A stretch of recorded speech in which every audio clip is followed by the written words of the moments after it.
The Joe Rogan Experience. People always used to say to us when we started Triggernometry, they were like, the whole free speech thing is bullshit, blah, blah, blah. You just want to be able to say racist things. You're right.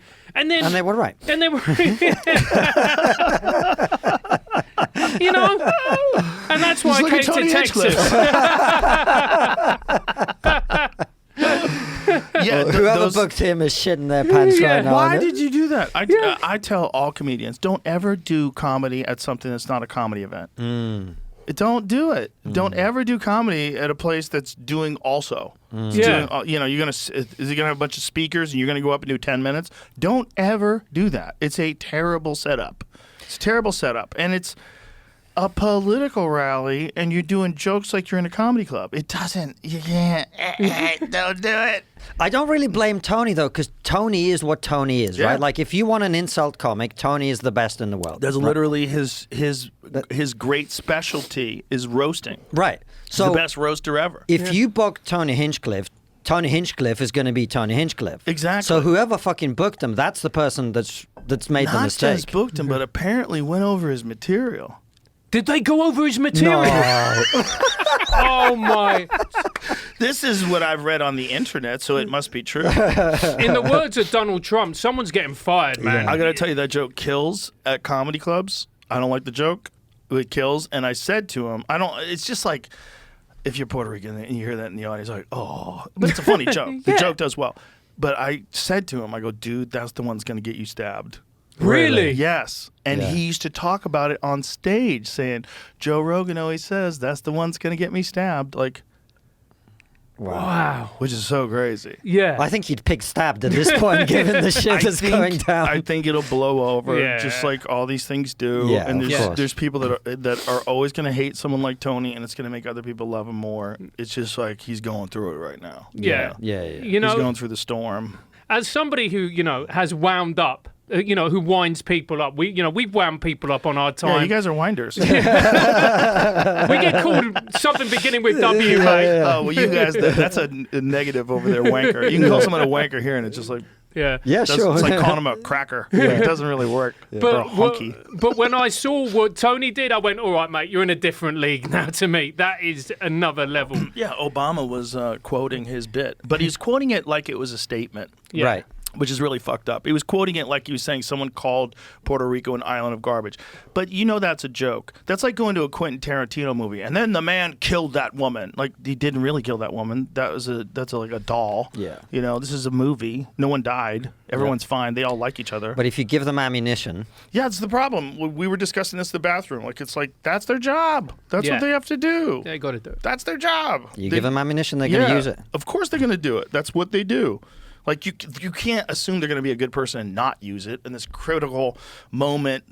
How many days are we? Like 8 days before the election? That's crazy. That's so soon. Of course you're going to use everything. I'd use it too. But you know what? It nicely encapsulates modern politics because it's a storm about nothing. It's a storm about a joke at a rally. And actually, everybody's focusing on that instead of the huge problems that America has, which we all need to be discussing. And we need to be discussing in a calm, serious, and sober manner. Because, for example, if you have an open border, that's an existential crisis. Because if you can't control your borders, you don't have a country. But we don't talk about that, really. We're getting upset because Tony Hinchcliffe came along and called Puerto Rico a trash. But he didn't even call him. He made a joke, Yeah, right? exactly. He made a joke. There's an island of trash. Yeah. It's called Puerto Rico. Here's where that joke comes from. Tony is actually obsessed with the Pacific garbage patch and like the fact that we just throw, like we were talking about, like recycling. Like, the recycling doesn't work. They don't do it. Most of your bottles, when you throw in a recycler, they get put in landfills. So there's a landfill in Puerto Rico that's way overflowed. Puerto Rico has a legitimate trash problem. Because they're on an island. Like, where are you going to put it, right? There's all these people living on that island. Where are you going to put it? And so they have landfills. Their landfills are way over capacity. So that's where the joke came from. Right. Like, the joke came from, like, Tony being environmentally conscious about recycling. Yeah, they don't seem to have taken it that way. But from his roaster perspective, that's where the joke comes from. Totally. I think it's called Puerto Rico. And you say it and everybody laughs. Yeah. Yeah. And actually, we were at the rally... and people say no one laughed. Not quite true. Like, it didn't get a big laugh, but it you got a bit of a laugh. It's a funny joke. Yeah. It's, you know, even Jon Stewart said it was a funny joke, which I thought was great of him. He had much better ones that got a bigger response, but yeah. It's a terrible, people are like, well, it wasn't funny. Right. Because it was a terrible setup for comedy. Everything was wrong. If you were at a comedy club and the guy did that set, you'd be laughing. It's just a bad setup. Everything's wrong. It's like, you don't go to see acoustic music while people are using jackhammers around you, right? Like, it's not the right setup. Right. You want to go where somewhere it's quiet. Yeah. And stand-up comedy should be done in a comedy environment, in a club, or I mean, there is a great video, though, I should say, of Don Rickles. Don Rickles in the have you seen that? Reagan's inauguration. The Reagan, Don Rickles was a G, boy. He was a funny man. He was so good. It really translates today. Like, you watch that set, it really translates today. But I think Don Rickles was almost like, he was in this category of ultra famous comedian, right? He was in this Dave Chappelle type category where just seeing Don Rickles, all of a sudden it was a comedy show. Like, oh my God, Don Rickles is here. Tony Hinchcliffe does not have that. Right? If Dave Chappelle went up and did 10 minutes in front of Donald Trump or 10 minutes in front of Kamala Harris, that's a different thing. Because it's like, he's a cultural icon, and you immediately go into stand-up comedy mode. Like, oh shit, Chappelle's here. Right? That's what Don Rickles had with Reagan. Tony doesn't have that. It's a bad thing to do. The whole thing's bad. It's like doing a bachelor party. Like, when you have to do comedy at bachelor parties, they want whores and cocaine. Why is this guy telling jokes?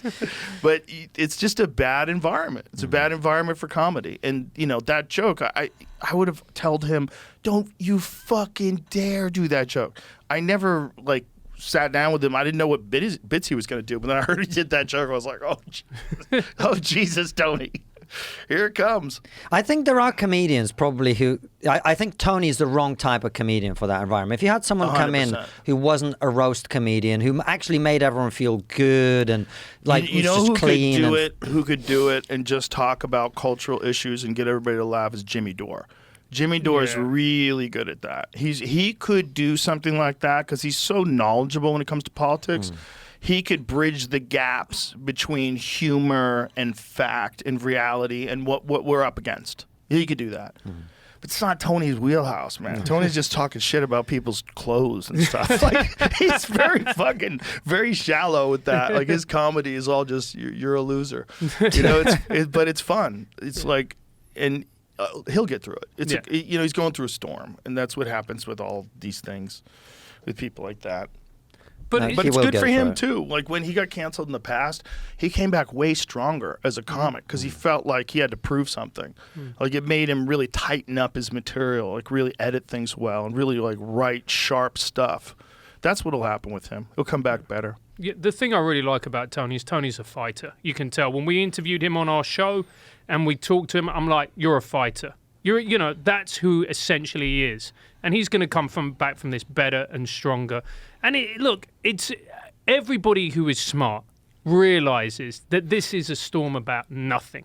And it's being used and politicized and weaponized by the Democrat Party because that's what they do. That's what every side do. Well, it's also because it's effective. Right. Like, that's their job. Like, it makes sense that they would do that. That's literally their job. Their job is to win this fucking election. And if they can win this election by finding some lady who says Trump fingered her in the 80s, then roll her out. Roll her out. Like, who else you got? You know, there's, like, all kinds of crazy allegations on both sides. I've seen nutty things that I don't even want to repeat about Kamala Harris, and I'm sure aren't true, but it doesn't matter. They're just throwing things out there as much as possible.